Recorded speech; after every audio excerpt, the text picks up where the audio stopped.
support structure for men. Yeah, amongst men as we do The journey. Yes. So the one thing that I've realized is we've got this unwritten rule book, this men unwritten rule book, that when you come into a friendship or a situation where me and you are tied, we've got someone else, we're good friends, I'm not allowed to be vulnerable, or I'm not allowed to show my emotions with you, because we don't do that. We guys must be strong. That's where the whole suicide thing, because there was a story that I heard about this guy who killed himself because he was going through a lot with his girlfriend at the time. So he didn't have anyone to talk to, but he did. It's just that, were these people available? Did they have that open door policy to say, speak to me about everything and anything? I won't judge you. I'm not gonna treat you like you're weak. I'm not gonna laugh at your situation. So were these people available to empathize with this person and support this person through their journey? So in answering your question, the support structure is feeble at best. Because you now have to think, Simon wants to talk to me about this. I've never experienced it, so what's the point? It's fine. I'll just tell him he can go see a psychologist. Personally, I don't like psychologists, because we are all gifted in our own ways. So we'll need, if I come and talk to Linz about something, Linz, I know that within me, within my spirit says, Linz will be the one who's going to be your sounding board. He's the one who's going to just give you perspective. You don't have to take it, but at least you'll have an idea of how to handle certain situations. So it becomes a bit tricky with the foundation that's been laid a million years ago to date when it comes to being a man and supporting another guy. Because supporting another guy is gay. Why must I support you? I mean, you're a man. Stand up, toughen up, you're a man. Why must I support you? This is what you need to do, go do it. No, go do it, you're a man, go sort it out. So now it's feeble. It's coming, but it's feeble. It's just that it's so ingrained in us that it's gonna take a while. It definitely is gonna take a while. Okay. I would like to talk a bit more about the journey of God and ancestors, right? And having gone through that journey from a spiritual sense, one, how you for yourself feel you reconciled things in that aspect, and two, obviously people have a different view of God, of ancestors, particularly when it comes to what you've just shared. So how do you also navigate that? So I think it's more about understanding self first, right? Because my logic is, I had a conversation with God before coming to the world. My God was there, my ancestors were there, me and God were this is me in my head, right? Yeah. Me and God are talking. He's telling me that you're going to go to the world and this is what you are going to go through. These are the things that are going to happen, right? And these things, and this is my perspective, like I said, these things are going to happen, and when you're going through them, you are going to touch somebody else's life because of this thing that you went through or you're going through, and you're going to add value to somebody else's life. And my ancestors are behind me, and they're like, yeah, no, okay, you can add this. We had a conversation. Me and God had a conversation before coming here. Okay. So I get here, and I go through a whole lot of things where now I'm like, but God, Father God, I can't be going through this. I'm hated by my cousins, people that I genuinely love. I'm hated by people because of who I am. How do I navigate this? Then sense of self, self-worth, self-truth. You are aware that at the end of the day, you are worthy. It's about being worthy of living a life that adds value to other people. So for me, it was an amalgamation of an understanding that at the end of the day, you are here to add value. Whether this person gets it, the other person does and doesn't, it's okay. It has nothing to do with you. You are here to do something. Do it. Be led, basically. Be guided, because you had a conversation with me. I told you this is what you're going to go through, and you've got the support from your ancestors who love you dearly, and I love you dearly. So whatever it is that you're going to go through, I am there. Call on me for help. And from a biblical perspective or from a Christian perspective. Then from an ancestral perspective, there was a point where I was going through a my ancestors don't like me. I don't know them, but they don't love me because I'm gay, and there's never been a gay person in the family. I'm the first one.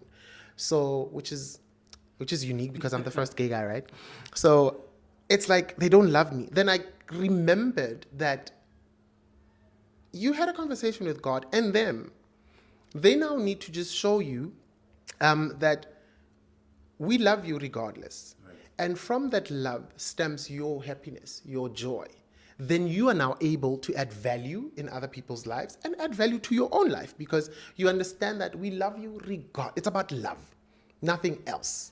And most men don't know a love of a father because the father doesn't know the love of a father who doesn't know the love of a father. So it goes way back. So now for me, it was a thing of, okay, I don't know my father's love. I don't know what it is to be masculine. I was taught what it is to be masculine. I was shown how it is to be masculine. So I get it. But does it give me peace? Does it give me joy? No. The one thing that gives me joy is the understanding that I am loved regardless. So that's how I came into this. One question that I also want to ask you is, as you interact in the world and take a look at what's happening right now, what scares you the most about black masculinity? Sure. It's toxic as hell. Because, like I said, it comes from way back then. Nobody had a solution. Nobody has a solution as to how to be a man that is a man who understands what being a man is about and what being a man is all about, basically what being a man is all about. So it's a thing of, even the young ones that are coming, they won't know. It scares me because they won't know the love of a father. They won't know how to be themselves with their fathers or with the masculine people around or with the males of the species that they interact with. It scares me because they don't learn how to be good men, how to be loving husbands, loving fathers, showing affection. They don't know how to do that because should they do it, they either get beaten up, they get judged, they get to be told you can't do that because it's most gay to be wrong. So if you show your emotions, you're wrong. So what scares me the most is it's gonna take a while for us to get to where this channel, what you're doing, to get us there, to say, I'm a man and I am vulnerable. I'm a man, I cry. I'm a man, I wanna be cuddled. No, lead me, baby. I'm the leader, fine. But when I'm with you in the house, lead me. You are my woman. You are my partner. Lead me. Show me that it's okay for me to be vulnerable with you. It's okay for me to not necessarily be a man because this I'm a man thing, I'm a daughter thing has a connotation behind it that you cannot be weak. You're a provider. Some men cannot provide because of circumstances. And if I'm involved with you and I can't provide, it hits me that, one, you might leave me, you might cheat on me, you might belittle me because you're now getting an income, you're getting paid. I am the house husband. And because of where that comes from, it hits differently and it hits harder because it was drilled into that you must provide. You're a man. So that's what scares me, that a lot of upcoming young men won't have the support from friends, won't know how to navigate their own emotions, and they won't know how to be themselves, basically. And you mentioned your brother, right? If it so happens that he has kids and you are an uncle, what would you do differently insofar as what you would teach or try to instill, whether it's a boy child or a girl child, whichever way? Oh, okay, that is deep. I'm already an uncle, not with my current brother. So I've got other siblings. So I'm an uncle, they recognize me, and they know that I'm gay, like they see it. But they I don't know whether they were told not to talk to me about being gay, I don't know, but it's like a taboo type of conversation. So for them, what I've done is I've made it a point that they understand that it is okay to cry. It is okay to just play with your sister, with the dolls. There's nothing wrong with that. It doesn't make you a girl. You are playing. There's things that you need to play with there. Play, have fun. Because you're having fun with your sibling. And that also fuels your connection as siblings, because you know that my brother's my brother. I mean, I can do girl stuff, but he'll always be there. My sister's my sister. I can do guy stuff, but she'll always be there to just support me. And that's the one thing that I'm trying to just bring across, to say it is okay to be you. And if being you means you're going to play with dolls, play with dolls. There's nothing wrong with you playing with dolls. However, be aware that at the end of the day, this is what the people will see.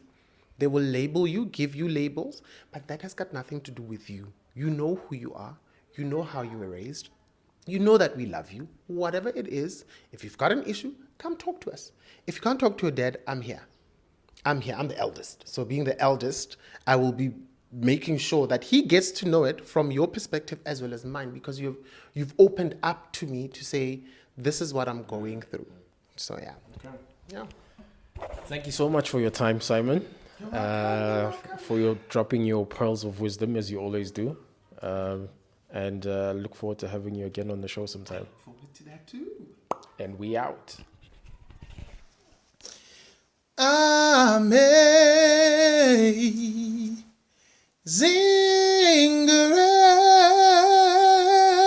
grace, how sweet the sound that saved a wretch like me.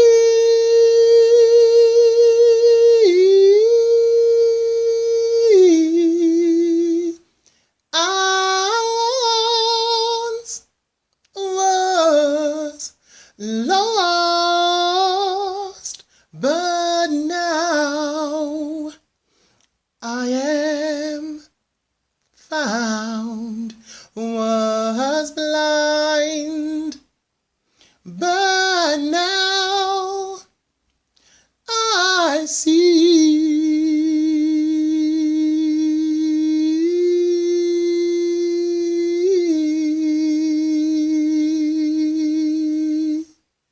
Praise God.